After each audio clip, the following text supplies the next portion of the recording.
Good afternoon students. तो हम लोग पिछले दिन क्या पढ़ रहे थे? हिंदी पढ़ रहे थे। हिंदी में हमारा क्या, हिंदी में हम लोग क्या पढ़ रहे थे? कोई बस की यात्रा। बस की यात्रा नाम की कहानी पढ़ रहे थे। उसके लेखक कौन थे बताइए? हरिशंकर परसाई। उसके लेखक थे हरिशंकर परसाई। हरिशंकर परसाई के द्वारा लिखा हुआ एक कहानी है हमारी किताब में, उसको हम लोग पढ़ रहे थे। तो ये जो कहानी है ये किस चीज की कहानी है? बस में सफर करने की। हाँ, लेखक आप कहीं से बस से जा रहे हैं, उस दौरान जो भी चीज वो देखे उसका कहानी है ना? तो ये तो कहानी हो गया, कहानी किस चीज पे ये होगा। अच्छा, आप लोग ये बताइए कि लेखक को कहाँ से कहाँ जाना था? पन्ना से ट्रेन, मतलब नहीं, समय से जलवापुर। पन्ना से, ठीक है। उसके बाद बोलिए, सही बता रहे हैं। पन्ना से सतना गए थे। अच्छा, सतना के बाद सतना जबलपुर जाना था। हाँ, जबलपुर। सतना से उनको जबलपुर जाना था। अच्छा, लेखक के कितने दोस्त थे? 5 दोस्त थे। और जो बस में जब वो जा रहे थे, जब बस चालू हो गई थी, तो वो बस जो थी, उस बस में इनके मित्र में से कोई एक डॉक्टर थे। ये तो लेखक है, एक डॉक्टर थे। अच्छा, बस में और भी कोई खास आदमी था जिसके बारे में बताया गया कहानी? उस गाड़ी का मैनेजर, बस कंपनी के जो मालिक थे उन्हीं के कोई उनमें से कोई एक सदस्य थे, है ना? तो हम लोग पिछले दिन कहानी पढ़ लिए थे, यहाँ तक पढ़े थे कि बस स्टार्ट होती है और बस इस तरह से चल रही है, लग रहा है जैसे कि बस का जो इंजन है वो हमारे सीट के नीचे है। यहाँ तक हम लोग पढ़े थे। तो हम लोग आज उसी कहानी का क्या नाम है? बस की यात्रा। बस की यात्रा ये कहानी है। इसके लेखक कौन है? हरिशंकर परसाई। हरिशंकर परसाई।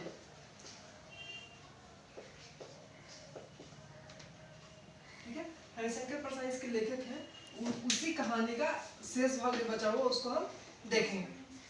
तो कहानी शुरू करते हैं। पिछले दिन यहाँ तक हो गया था कि आपका बस जो है चल पड़ी है और बस को देख करके बस पे जो बैठे हुए उनको ऐसा लग रहा है कि इंजन आगे ना होकर के जो भी यात्री बैठे उसके सीट के नीचे ही है, और जो उसके खिड़की है, खिड़की में जो भी कांच है वो इस तरह से है कि लगता है कि अब वो अलग होकर के चोट इनको लग जाएगा, ऐसा, इसलिए वो सीट से अलग होकर बैठे हुए थे, है ना? तो अब हम आगे देखते हैं। आगे हमारी कहानी इस तरह से है कि बस सचमुच चल पड़ी और हमें लगा कि यह गांधी जी के असहयोग और सबने अवज्ञा आंदोलन के वक्त अवश्य जवान रही होगी। उसे ट्रेनिंग मिल चुकी थी, हर हिस्सा दूसरे के से असहयोग कर रहा था। क्या कर रहा था? दूसरे से असहयोग कर रहा था। पूरी बस सबने अवज्ञा आंदोलन के दौर से गुजर रही थी। सीट का बॉडी से असहयोग चल रहा था। कभी लगता सीट बॉडी को छोड़कर आगे निकल गई है, कभी लगता कि सीट को छोड़कर बॉडी आगे भागी जा रही है। 8-10 मील चलने पर सारे भेदभाव मिट गए। यह समझ में नहीं आता था कि सीट पर हम बैठे हैं या सीट हम पर बैठी है ना? तो ये जो कहानी है इसमें पहले कुछ वर्ड्स आए हैं उसको हम देख लेते हैं ना। इसमें कुछ बहुत सारे कठिन शब्द आए हैं, जैसे असहयोग। असहयोग का मतलब होता है सहयोग न करना, सहायता नहीं करना। क्या होता है इसका मतलब? सहायता नहीं करना। उसके बाद है सबने अवज्ञा आंदोलन। सबने अवज्ञा आंदोलन ये जो था गांधी जी के द्वारा चलाया गया एक आंदोलन था। गांधी जी के द्वारा चलाया गया एक आंदोलन था।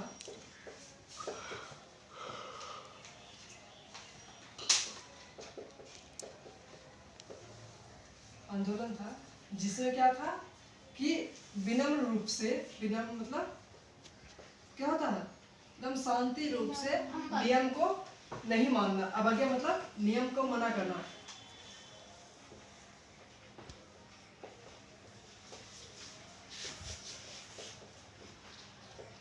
आदेश को मना करना। फिर क्या संयोग हो गया, सभ्यक आंदोलन हो गया। अब इसमें वैसा कुछ शब्द तो नहीं लगा है, देख लिया आप लोग। तो हम इसका अर्थ देखते हैं।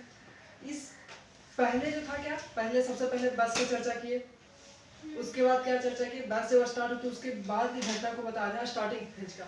अब बस चल रही है तो बस चलने के दौरान क्या क्या घट रहा है उसको बता रहे हैं, और उसको किससे तुलना कर रहे हैं, गांधी जी के द्वारा आज़ादी के समय में असहयोग आंदोलन और सबने अवज्ञा आंदोलन नाम के 2 आंदोलन चलाए गए थे, उससे तुलना कर रहे हैं। वो उससे तुलना क्यों कर रहे हैं, क्योंकि जो बस थी, बस के जो पार्ट्स थे सारे ऐसे चल रहे थे, लगता है कि एक दूसरे से अलग है। जैसे अब बस लगता है कि अब चक्का निकल जाएगा, सीट जो है अब बाहर हो जाएगा, खिड़की जो है टूट करके अलग गिर जाएगा, मतलब इस तरह से बस चल रही थी। तो वही बता रहे हैं कि बस ऐसे चल रही थी, लगा कि जो गांधी जी के सबने अवज्ञा आंदोलन और ये जो आंदोलन चला था असहयोग आंदोलन, उस समय ये बस नई आई होगी, जवान रहेगी मतलब नई आई होगी, इसीलिए उसको ट्रेनिंग मिला है कि कैसे असहयोग करना है, एक दूसरे से अलग होकर चलना है, कि बात नहीं मानना, ये सारी चीज को सिखाया गया है, ऐसा वो तुलना कर रहे हैं। उसने बता रहे हैं कि ये जो बस है चल रही है, ऐसा लग रहा है कि पूरा का पूरा सबने अवज्ञा आंदोलन कर रही है, मतलब विनम्र रूप से वो क्या कर रही है, ड्राइवर क्या रहा है कि उसको आगे चलने के लिए वो इस तरह से चल रही है, हिलोड़े मार के, मतलब दाएं बाएं डोलते हुए। सीट का क्या काम है, गाड़ी का जो सीट है वो स्थिर होता है, लेकिन वो इस तरह से उस गाड़ी की कंडीशन था कि गाड़ी की सीट लगा था कि अब उखड़ के गिर जाएगा या फिर पीछे चला जाएगा। तो उससे क्या हुआ, जो जब बस और जब आगे चलती है, 10-12 मील जब आगे चलती है, 8-10 मील आगे चलती है, तो क्या होता है, क्या स्टार्टिंग में तो आदमी को पता चलता है ना, कोई परेशानी होती तो जैसे आगे चलते तो फिर उनको पता ही नहीं चलता कि बस चल रहा है, आदमी चल रहा है या सीट चल रहा है, यानी कि मतलब जो सीट पे आदमी बैठे हुए हैं, सीट पे आदमी बैठे हुए हैं, सीट खुद आदमी पे बैठा है, ऐसा उनको दोनों में कोई अंतर नहीं लग रहा था। क्योंकि ऐसा क्यों हो रहा था कि जो बस के जो सीट्स थे वो बहुत ज़्यादा हिल डुल रहे थे, और इतने ज़्यादा हिल डुल रहे थे कि लगता है जैसे कि टूट करके वो अब अलग हो जाएगा, जो भी पैसेंजर बैठे हुए वो सारे गिर जाएंगे, है ना। तो समझ में आया? Yes sir. चलिए आगे पढ़िए। एकाएक बस रुक गई। एकाएक बस रुक गई, भारी प्रकार की पेट्रोल की टंकी में छेद हो गया है। ड्राइवर ने बाल्टी में पेट्रोल निकालकर उसे बगल में रखा और नली डालकर इंजन में भेजने लगा। अब मैं उम्मीद कर रहा था कि थोड़ी देर बाद बस कंपनी के हिस्सेदार इंजन को निकालकर गोंद में रख लेंगे और गोद में रख लेंगे और उसे नली से पेट्रोल पिलाएंगे, जैसे माँ बच्चों के मुंह में दूध की शीशी लगाती है। हाँ। अब देखिए बस चल रही है, बस खराब कंडीशन की बस तो पहले हम लोग को बच रही है, बस बहुत खराब कंडीशन में है। तो आगे क्या होता है कि कुछ दूर जाने के बाद बस क्या हुआ, अचानक रुक गया। अब बस रुक क्यों गया, तो बस इसलिए रुक गया, पूछे जो लेखक थे वो बस के जो ड्राइवर था, खलासी था, उससे पूछे कि बस अचानक रुक क्यों गया। तो जो खलासी है वो बोलता है कितना हुआ अभी, क्या हुआ, जो खलासी से क्या किया, पूछे कि ये बस क्यों रुक गई है ना। तो जो खलासी था वो क्या बोलता है कि ये बस इसलिए रुक गई कि उसका जो टंकी है उसमें छेद हो गया है और उसमें तेल रिस रहा था मतलब तेल चू रहा था, तो इस कारण से तेल खत्म हो गया है, पेट्रोल खत्म हो गया है, उसमें पेट्रोल डालना पड़ेगा। अब जो ड्राइवर है वो क्या करता है, पेट्रोल का जो बाल्टी है उसके पास, वो बाल्टी को निकालता है और इंजन के पास रख देता है और एक पाइप के सहारे इंजन में तेल डालने का काम करने लगा। वो तो जो उसका काम था वो कर रहा था। तो अब लेखक उसमें बयान क्या कर रहे हैं कि देख के उसको, लेखक कहते हैं कि देख के ऐसा लग रहा था कि जो बस के हिस्सेदार जो है, कंपनी के हिस्सेदार जो बस में बैठे हुए वो ऐसा करें कि आगे जाएंगे और इंजन को उठा करके गोद में रख लेंगे और उसको पाइप से पेट्रोल पिलाएंगे। वो किस तरह, अभी ये किस तरह से रखेंगे गोद में, कि जैसे कि कोई माँ जो होती, बच्चा जब भूखा होता है तो उसको गोद में लेकर के वो जो क्या बोलते हैं दूध की शीशी होती है उसको उसके मुंह में दे देती है। तो उसी तरह से क्या करेंगे, जो बस के हिस्सेदार है, कंपनी के हिस्सेदार, वो क्या करेंगे, जाएंगे उस जो इंजन है उसको उठा के गोद में रख लेंगे और उसके बाद उसको उसका दूध क्या है, पेट्रोल। पेट्रोल। पेट्रोल उसको नली के द्वारा पिलाएंगे। तो ऐसा अब लेखक देखिए ये इससे क्या हो रहा है कि लेखक कोई भी चीज़ अगर बता रहे हैं तो वो सीरियस नहीं लग रहा है, वो क्या लग रहा है ये सारी परेशानी हो रही है। देखो वो परेशानी हो रहा है, कोई कोई इस तरह बताएंगे तो आदमी क्या हो जाएगा, उदास हो जाएगा। अब उसमें वो ऐसा सा शब्द डाल दिए कि उस लगे मजा आएगा, लगे कि कोई मजाक कर रहा है ना। अब परेशानी किसे बदल गया, खुशी में। अब कोई आदमी पढ़ के कभी उदास होगा, ऐसा कहानी जब ये कहानी कैसा है उदासी वाला, मतलब वो परेशान हुए तो सामने वाला आदमी कष्ट में हो गया। लेकिन उसको इस तरह से लिखे हैं कहानी को कि लगता ही नहीं कि कोई कष्ट में था, वो कहानी देख रहा है। चलिए आगे पढ़िए, पढ़ो। बस की रफ्तार 15-20। बस की रफ्तार 15-20 मील हो गई थी। मुझे उसके किसी हिस्से पर भरोसा नहीं था। ब्रेक फेल हो सकता, स्टीयरिंग टूट सकता, प्रकृति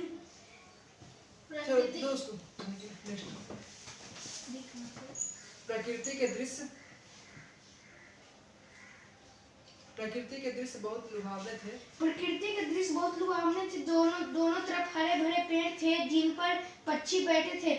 मैं थोड़ा सा धीरे किताब पढ़ा जाता है, धीरे धीरे करके, दौड़ना नहीं होता। चलिए पढ़िए। मैं हर पेड़ को अपना दुश्मन समझ रहा था। जो भी पेड़ आता डर लगता कि इससे बस टकराएगी। वो निकल जाता तो दूसरे पेड़ का इंतजार करता। झील दिखती तो सोचता कि इसमें बस गोता लगा जाएगी। हाँ, देखिए अब इसमें देख लेते कोई शब्द है ऐसा जिसका कि मतलब कठिन हो। गोता लगाए, गोता लगाना है ना। गोता लगाना का मतलब होता है डूब जाना, डुबकी लगाना। ठीक है,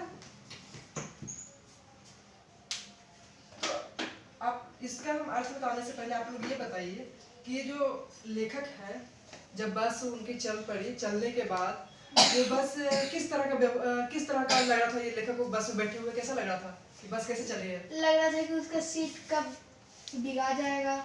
सीट इसमें बैठा है कि वो सीट में बैठा हाँ। है और उसके सीट के नीचे इंजन लग रहा था, इंजन उसी के नीचे। और बताइए कि ये जो बस थी उसका तुलना बस की जो अवस्था थी उसके कारण उसका तुलना किससे किए, सविनय आज्ञा आंदोलन से, सबने अवज्ञा आंदोलन से और असहयोग आंदोलन से। क्योंकि जो बस के पार्ट्स थे वो एक दूसरे का सहयोग नहीं कर रहे थे, इसलिए उसका तुलना किससे किए, सबने अवज्ञा और असहयोग आंदोलन से। फिर आगे क्या हुआ कि आगे जाके बस क्या हो गया, बस बंद हो गया। बस बंद होने का कारण क्या था, उसका पेट्रोल खत्म हो गया, उसकी पेट्रोल खत्म हो गई थी। तो अब हम देखते हैं कि बस में अब उसका ड्राइवर क्या किया, पेट्रोल गाड़ी में डाल दिया, इंजन स्टार्ट हो गई। अब जैसी बस स्टार्ट हुई तो उसकी जो स्पीड थी वो स्पीड क्या हो गई, 15 से 20 मील हो गई। मतलब पर आवर 15 मील और 20 मील की स्पीड से वो चलने लगी। लेकिन लेखक को इतना सारा चीज देखने के बाद लेखक को बहुत डर लग रहा है बस में। ऐसा लग रहा है कि उसके जो भी पार्ट्स है उसमें से किसी को उसको भरोसा नहीं लगता था कि आप ब्रेक फेल हो जाएगा, ये स्टीयरिंग जो है, स्टीयरिंग समझते हैं, यस हाँ, तो स्टीयरिंग टूट जाएगा। प्रकृति जो है, आसपास का जो नेचर है वो सारे बहुत ही सुंदर थे, आसपास पेड़ पौधे थे, उसमें पक्षी बैठे हुए थे। लेकिन लेखक को क्या लगा कि वो सारे इस बस के यानी कि मेरे जो लेखक है उनके दुश्मन है। वो ऐसा क्यों लग रहा था उनको कि जो बस है इतना खराब कंडीशन में चल रहा है कि लगता है कि आगे जाके पेड़ से टकरा जाएगा। अब एक पेड़ पार हुआ तो फिर दूसरा पेड़ कहीं जाकर कहीं उससे न टकरा जाए, फिर तीसरा पेड़, इस तरह से उस लेखक को लगा। इसीलिए क्या कर रहा है, प्रकृति के दृश्य तो सुंदर थे लेकिन वो क्या करते हैं, उनको क्या लगता है कि वो उसके दुश्मन है ना कि दोस्त है। प्रकृति क्या होता है, सबका दोस्त होता है, लेकिन लेखक को दुश्मन लग रहा था। क्यों लग रहा था बताइए, कब गाड़ी किसी पेड़ से जाके टकरा जाए। अब झील है, नहर है आसपास में, उसको देख करके उनको लगता था कहीं ऐसा ना हो कि अब आगे अगला मोड़ पे जाए वो बस पलट करके उस झील में गिर जाए और डूब जाए, तो हम लोग सब खतरे में पड़ जाएंगे। तो इसलिए उनको थोड़ा सा परेशानी हो रही थी। अब आगे देखते हैं, एकाएक फिर बस रुकी। ड्राइवर ने तरह तरह की तरकीबें की पर वह चली नहीं। सबने अवज्ञा आंदोलन शुरू हो गया था। कंपनी के हिस्सेदार कह रहे थे बस तो फर्स्ट क्लास है जी, यह तो इत्तेफाक की बात है। सॉरी, अब एक बार तो बस पहले रुक चुका था, अब फिर कुछ देर चला, उसके बाद फिर क्या हुआ, बस अचानक से रुक गया। तो पिछले बार बस रुकने का कारण क्या था? पेट्रोल खत्म हो गया। पेट्रोल खत्म हो गया था।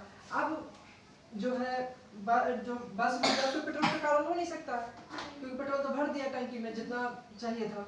अब टंकी फुल है तब भी बस रुक गया, तो ड्राइवर जितना हो सकता था उपाय वो सारा उपाय करके देख लिया, लेकिन तब भी बस नहीं चालू हो रहा था। तो उस बस में क्या था, एक कंपनी का हिस्सेदार भी थे, जो बस की कंपनी थी वो भी थे।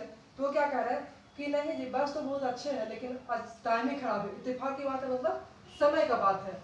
इत्तेफाक का मतलब होता है, इत्तेफाक का मतलब क्या होता है, समय। ठीक है। तो अब लेखक कह रहे हैं कि ये जो बस है अचानक से रुक गया और ऐसा लग रहा है कि फिर से सबने अब आंदोलन शुरू हो गया। मतलब ड्राइवर कह रहा है कि तुम आगे चलो, मतलब स्टार्ट हो, और बस कह रहा है कि नहीं हमको नहीं जाना है, तुम्हारे ऑर्डर को हम नहीं माने। सबने आंदोलन वही था कि जो भी सरकार कहती थी उसके ऑर्डर को नहीं मानना, विरोध करना शांतिपूर्ण ढंग से। तो बस वही काम करके शांति से चुपचाप खड़ी हो गया कि अब हम बस आगे चलेंगे ही नहीं। तो जो अब कोई वहाँ उसका मालिक ही है तो क्या कहेगा, वो अपना चीज को कोई खराब करता है? एक कहावत है कि कोई अपना दही को खट्टा नहीं करता, कहावत सुने है ना। इसका मतलब क्या होता है कि कोई भी आदमी अपने सामान को खराब नहीं करता। तो बस का वहाँ मालिक है बैठे, वो तो क्या कहेगा कि बस खराब है मेरा।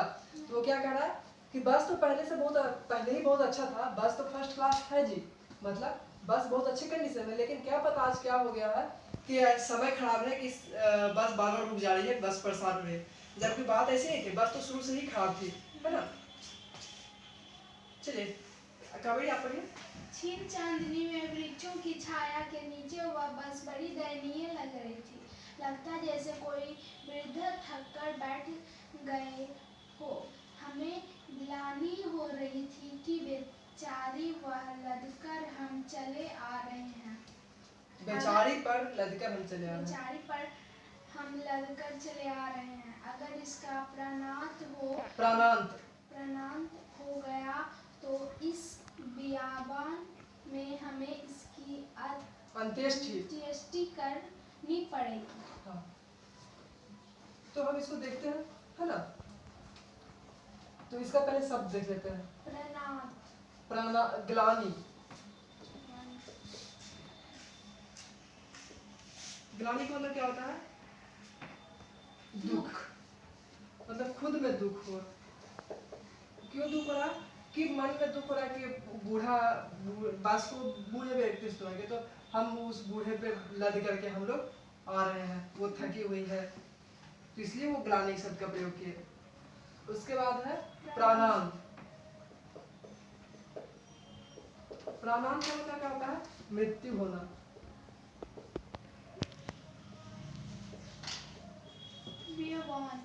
बियाबान।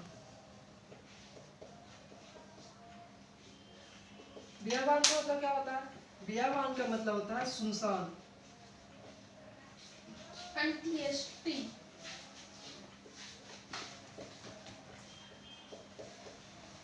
है ना। अब क्या है?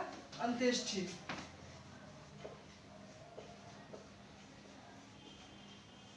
अंत्येष्टि का मतलब क्या होता है? अंतिम क्रिया।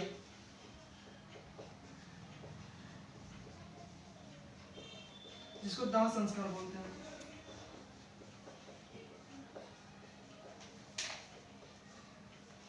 समझ में आया? चलिए तो हम इसका अर्थ देखते हैं कि ये जो पैराग्राफ इसमें लेखक है क्या कहना चाह रहे हैं। तो ये जो पैराग्राफ है इसमें बता रहे हैं कि बस क्या है? रुकी हुई है। तो बस ऐसी जगह पे रुकी हुई है जहाँ पे क्षीण चांदनी में वृक्षों की छाया के नीचे यह बस खड़ी दयनीय लग रही थी। क्षीण चांदनी मतलब चांदनी कब होता है? रात के समय में। ये बस किस समय की थी? शाम में चलती तो रास्ते में रात हो गया है, तो वो अभी चांद आसमान में चांद उगा हुआ है, उसके लाइट के लिए चांदनी प्रयोग। चांद की लाइट को क्या कहते हैं? चांदनी कहते हैं। तो वृक्ष के चारों ओर उसके जो चांद की रोशनी है वो छन के आ रही है, वहां पे बस बड़ी दयनीय अवस्था मतलब बहुत ही खराब अवस्था में खड़ी है। और ऐसा लग रहा है जैसे गर्मी के दिन में कोई बूढ़ा व्यक्ति दोपहर में अगर चल रहा हो तो धूप से थक करके पेड़ के नीचे बैठ जाता है, उसी तरह से ये बस जो है थक करके पेड़ के नीचे आराम कर रही है, ऐसा देख के लग रहा है। हमें ग्लानि हो रही थी कि बेचारी पर लदकर हम चले आ रहे हैं। अब लेखक को ये ग्लानि हो रही थी, दुख हो रहा था अपने मन में कि ये बूढ़ी हो चुकी है, बस बूढ़ी हो गई है और उस पर हम उतने दूर से लद के आ रहे हैं, इसलिए ये थक गई है ना। अब आगे क्या है, अगर इसका प्राणांत हो गया तो इस बियाबान में हमें इसकी अंत्येष्टि करनी पड़ेगी। अब कह रहे हैं कि अगर कहीं ऐसा ना हो कि अब बीच रास्ते जो सुनसान जगह है, इस सुनसान जगह पे ही इस बस का अंत हो जाए, मतलब बस पूरी तरह से खत्म हो जाए, अब ये आगे जाने लायक नहीं रहे, तो फिर हमको क्या होगा, अंत्येष्टि करना पड़ेगा, मतलब उसका अंतिम क्रियाकरण करना पड़ेगा। ये अंत्येष्टि और प्राणांत क्यों कर रहे हैं, क्योंकि इसका तुलना सजीव से कर रहे हैं, किसी बूढ़े व्यक्ति से कर रहे हैं, इसलिए कह रहे हैं बूढ़ा आदमी अगर ये बूढ़ा जो बस हो गई है, ये कहीं मर गई, प्राणांत मतलब मर गई तो क्या हो जाएगा, हमको इसका, अब कोई आदमी मरता है तो उसका क्या होता है, अंतिम संस्कार होता है, तो या उसके लिए कोई खास जगह होता है ना। तो बोले कि बस यहाँ पे सुनसान जगह पे अगर मर गई यानी कि खत्म हो गई, तो इसका क्या करना पड़, हो सकता है हमको दाह संस्कार करना पड़ जाए, उसकी अंत्येष्टि करना पड़ जाए। ऐसा वो क्यों करे, क्योंकि उसका तुलना वो किसी सजीव से कर रहे हैं, इसलिए सारी बात को वो कह रहे हैं। आगे देखते हैं। हिस्सेदार साहब ने इंजन खोला और कुछ सुधारा, बस आगे चली, उसकी चाल और कम हो गई थी। जिस समय बस स्टार्ट हुई थी उस समय उसकी स्पीड, और फिर बीच में बस बंद हुई, उसके बाद स्पीड, और अभी बंद होने के बाद फिर से चालू हुई तो उसकी स्पीड, तीनों स्पीड में अंतर हो गया। पहले बहुत तेज थी, बीच में बंद होकर जब चालू हुई तो थोड़ा सा स्पीड कम गया, अब दोबारा जब बंद होकर चालू हुआ तो और स्पीड कम हो गया। चालू कैसे हुआ, जो हिस्सेदार थे, बस के जो मालिक के कंपनी के हिस्सेदार थे, वो क्या किए, गए इंजन को खोले और उसमें कुछ चेंजिंग किए, कुछ सुधार किए, हो सकता है कोई पार्ट ढीला होगा, कोई तार लूज होगा, उसको सही किए, उसके बाद बस क्या हुआ, स्टार्ट हो गई। अब बस आगे चले, लेकिन क्या हुआ, परिणाम क्या हुआ, बार बार बंद होने का, उसकी स्पीड घट गई। समझ में आया? Yes sir. अब देखते हैं। धीरे धीरे वृद्धा की आंखों की ज्योति जाने लगी, चांदनी में रास्ता टटोलकर वह रेंग रही थी। आगे या पीछे से कोई गाड़ी आती दिखती तो वह एकदम से किनारे खड़ी हो जाती और कहती, निकल जाओ बेटी, अपनी तो वह उम्र ही नहीं रही। अब देखिए, कोई भी बस चलता है रात के टाइम में तो क्या होता है कि उसका लाइट, ये पुराना बस, खटारा बस है, इसका लाइट बहुत हल्का हो चुका है, तो इसीलिए कह रहा है कि लगता है धीरे धीरे वृद्धा की आंखों की ज्योति जाने लगी, मतलब जो बूढ़ी बस हो गई है उसका जो आंखों की लाइट, मतलब जो हेडलाइट है वो कम होने लगा। चांदनी रात में, मतलब जो चंद्र आकाश में चांद उगा हुआ है, वैसे समय में क्या हो रहा है, बस उस लाइट में ही रास्ता देख करके वो चल रही है। और अगर कोई पीछे से या आगे से कोई बस आता तो क्या करता है, ये पास होता रास्ता दे देता कि नहीं तुम आगे निकल जाओ, हम पीछे से आएंगे। मतलब वो क्यों कर रहा है ऐसा कि कोई आदमी बूढ़ा हो जाए तो क्या बच्चे से तुलना कर सकता है चलने में, या जवान व्यक्ति से, वो थक जाता है कि वो धीरे धीरे चलता है। तो ये बस उसी तरह से क्या कर रही है कि रास्ता दे रही है आगे आने वाले बसों को, कह रही है कि निकल जा बेटी, मतलब बस को स्त्रीलिंग से तुलना के, बस स्त्रीलिंग होता है इसलिए उसको बेटी कह रहे हैं कि निकल जाओ बेटी, तुम आगे, मेरा अब उम्र ये नहीं रहा कि हम तुमसे रेस लगाएं, है ना। अब क्या होता है, बस अगर जैसे अब कोई अच्छी गाड़ी होती है तो क्या करता है, हम पास नहीं देंगे, मतलब हम आगे रहेंगे, वो बस पीछे रहेगा, ऐसा होता है ना, रोड पे बहुत बार होता है। तो यहाँ भी, लेकिन ये क्या कर रही है, नहीं, उसको जो पीछे वाली बस उसको जाने का रास्ता दे देती है कि नहीं तुम निकल जाओ, हम पीछे से आराम से आ जाएंगे। समझ में आ गया? अब आगे देखते हैं। एक पुलिया के ऊपर पहुंचे ही थे कि टायर फिस करके बैठ गया। अभी सबसे पहले क्या हुआ, इसका बस का पेट्रोल खत्म हुआ, दोबारा क्या हुआ, कारण तो नहीं बच रहा, लेकिन बस बीच में रुक गया था, इंजन में कुछ गड़बड़ी आ गई, रुक गई, और फिर लेकिन चालू है। अब क्या हुआ आगे जाके, इसका टायर फिस हो गया, मतलब टायर पंचर हो गया। अब देखिए, पहले ही लेखक को शक हो गया था कि अब इसका कोई भी इंजन, कोई भी पार्ट जो है वो साथ नहीं दे रहा। पहले गाड़ी रुकी, तेल खत्म हुआ, अब क्या हो गया, टायर भी पंचर हो गया। अब सुनसान रात है, पूरा वहाँ पे टायर वगैरह का भी परेशानी हो सकता है। तो देखते हैं आगे क्या होता है। वह बहुत जोर से हिलकर थम गई, अगर स्पीड में होती तो उछलकर नाले में गिर जाती। मैंने उस कंपनी के हिस्सेदार की तरफ पहली बार श्रद्धा भाव से देखा।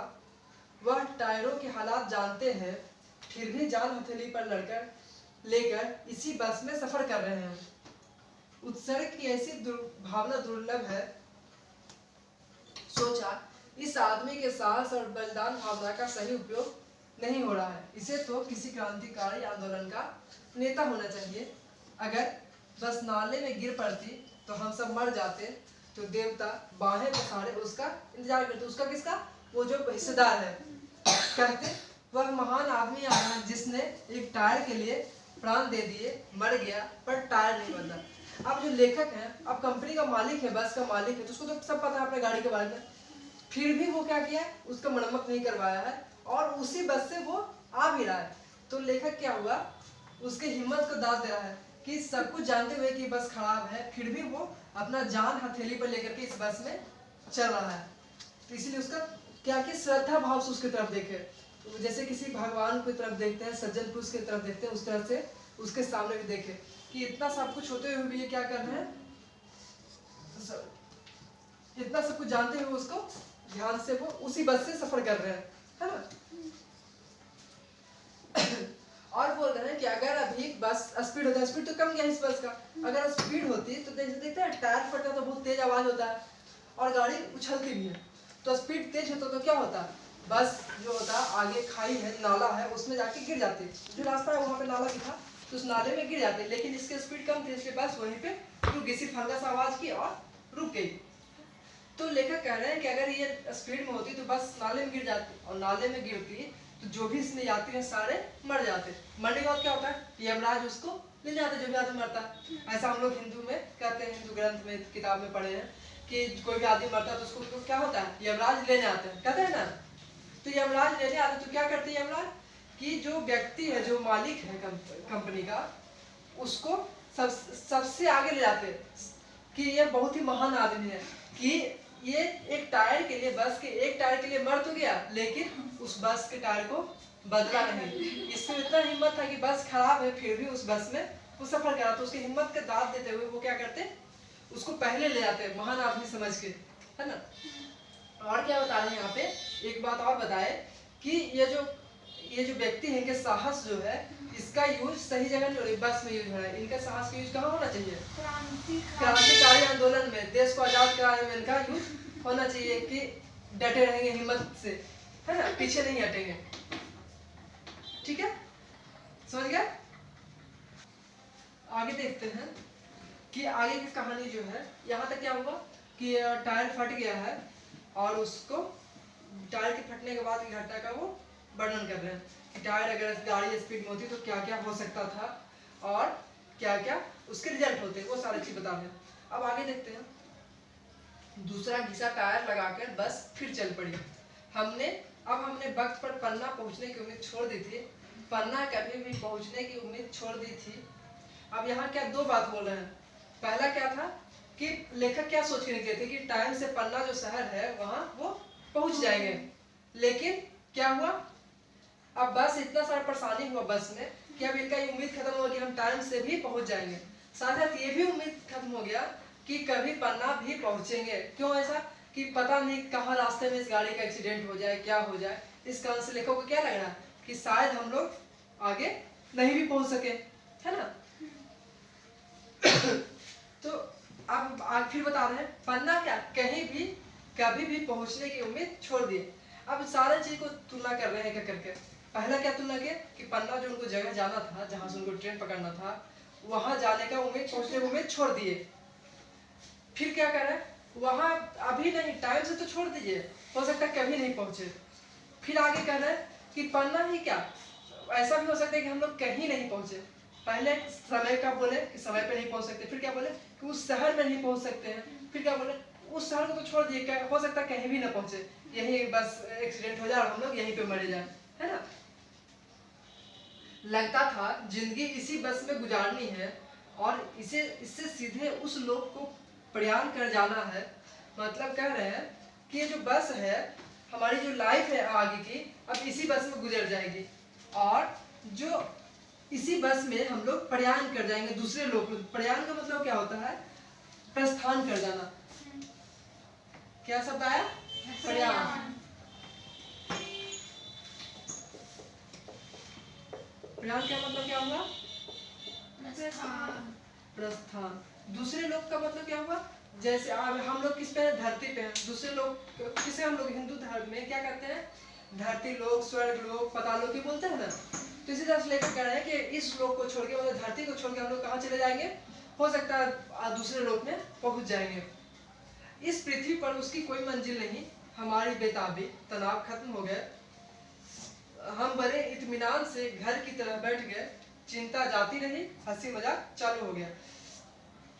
अब जैसे कभी कभी ऐसा होता है कि अगर कोई कहीं हम लोग जा रहे हैं या कहीं भी घर नहीं है, अब हम जानते हैं कि कुछ भी हो जाए ये चीज नहीं खत्म होगा, जो भी घटना हुई है उससे हम नहीं बाहर निकल सकते हैं, तो हिम्मत हो जाता है कि चलो क्या कर सकते, कोई उपाय ही नहीं, तो इसी में रहना ही है।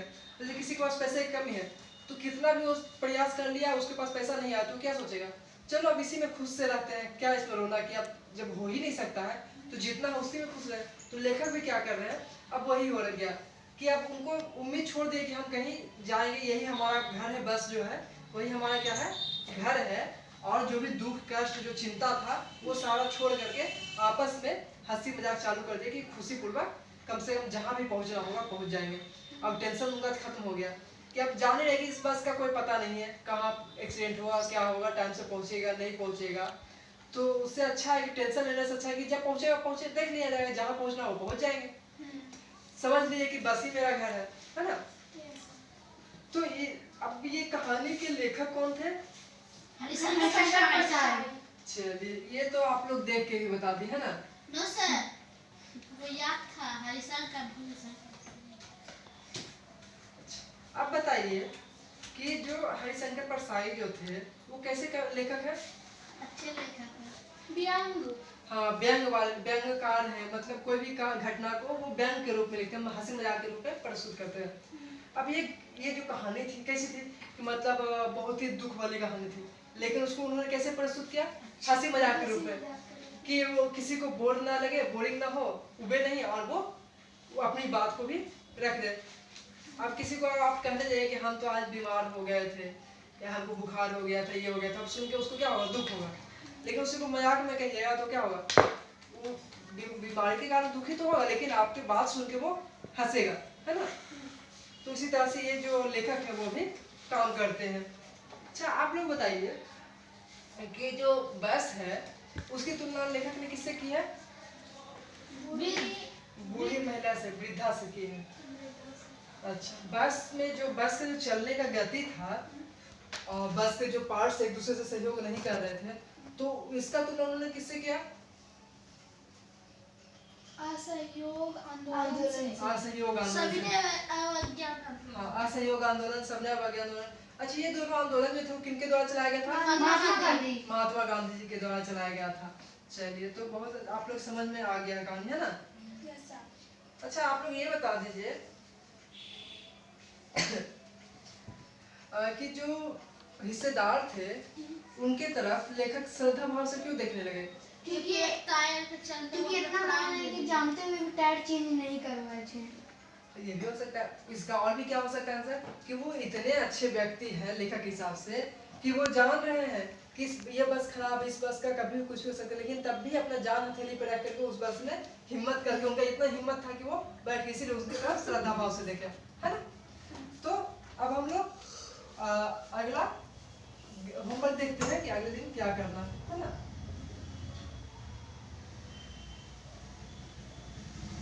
सबसे पहले हम लोग करना है कि एक सबने अवज्ञा आंदोलन आया था, सबने अवज्ञा आंदोलन आया था, है ना। वो किसके नेतृत्व में लड़ा गया था? किसके नेतृत्व में और किस उद्देश्य से? ये सारा आप लोगों को बताया है, बताया ना कहानी में, किस उद्देश्य एवं कब लड़ा गया था, ये आप लोगों को बताना है। दूसरा क्या है कि लेखक जो है एक लाइन कह रहे हैं कि मैं हर पेड़ को क्या कर रहा हूँ? दुश्मन समझ रहा हूँ। अपना दुश्मन समझ रहा हूँ, अपना दुश्मन समझ रहा था।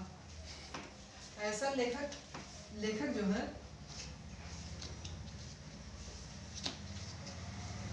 पेड़ों को दुश्मन क्यों समझ रहे थे?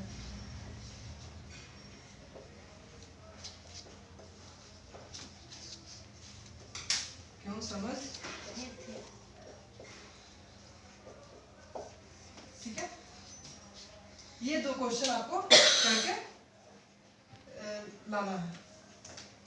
Thank you. Thank you, sir.